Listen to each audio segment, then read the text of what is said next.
Sir, sorry pa habol na lang kasi parang ang daming nagki-criticize sa House ngayon. Parang may mga mayors, may mga from within the House, mga colleagues mo sir, na parang sinisita yung House regarding the 2025 budget saka yung ino-call out for overflood control. Different issues sir. Anong sa tingin niyo doon? Bakit ganyan yung nangyayari?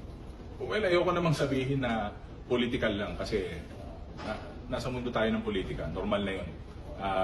Masasabi rin natin na gusto nila ng totoong institutional reforms. Sino pa namang may ayaw ng innovation sa reforms, di ba? Pero minsan, kailangan din natin isipin na marami pong pinanggagalingan yan. Either kontrapelo o naiinggit.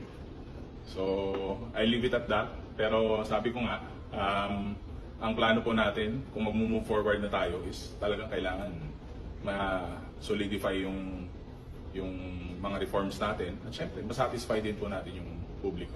Sir, can you expound more yung sa inggit? Parang saan banda naiinggit? Naiinggit sa House dahil nagpe-perform ng maayos? Or Ako, doon ko tinitingnan eh. Baka may naiinggit dahil we're outperforming some people, we're performing, o kaya baka meron lang mga tao na sadyang gustong pabagsakin yung House of Representatives.